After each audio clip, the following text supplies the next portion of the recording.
Yo, what's up, yo man? Oh, that's the way. That's the way. This is the way.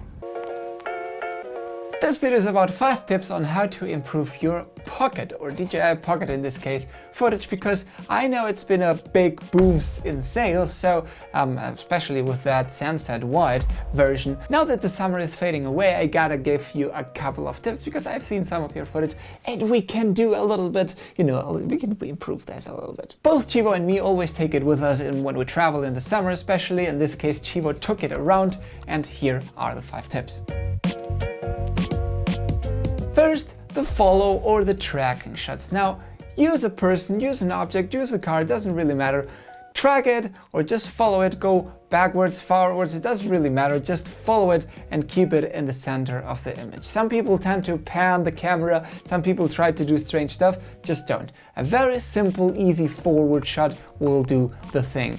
And just be slow, be calm, film creatively, and you will get a nice shot. Second, very similar to the first one, do those traveling shots. Now, back in the time, the big cameras and the cameraman, they needed like some rails or wheels in order to have a smooth motion, you know, to the side or forward or backwards.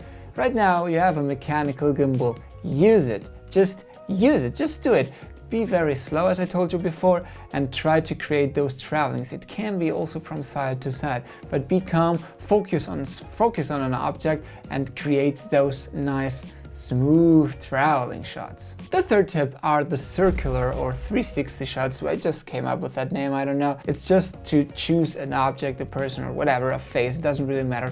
And instead of following it, you are gonna be the one using your feet and moving around these objects or people. This is gonna give you gotta do it slowly, of course, and you can maybe in post you can advance it fast forward, but you're gonna create a nice effect. Very simple, and we know this from movies, and you know, the good thing is that now you can do it with such a small device. The fourth tip, guys, is be creative and try strange things. Now, once you master the basics that I told you before, it's time to do crazy and strange stuff. You know that this device has some different modes. For example, the one that we use a lot and we love is actually that FPV mode, which makes like that your camera is actually like floating. So be creative with that. Explore some motion, some movements going from right to left. But here, guys, my tip is always be slow. You want to be slow. It is better to be slow than too fast, because once you go too fast, you just screw the whole shot.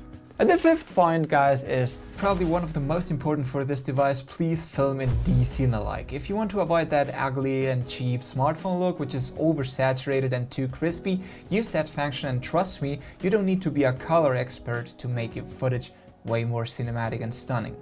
Well, guys, those have been the 5 tips that I wanted to tell you today. There's more coming, of course. You gotta understand that filmmaking, or even photography and everything, art in general, is something, it's like a language that you gotta understand, you gotta master, you gotta practice, you gotta be using it day after day. So never stop doing that. I really encourage you to grow yourself as an artist, and you know, just don't forget always to leave a thumb if you thought that this was helpful. I don't even know what I'm saying anymore, nothing really else to say. Always remember to keep calm and talk UAV.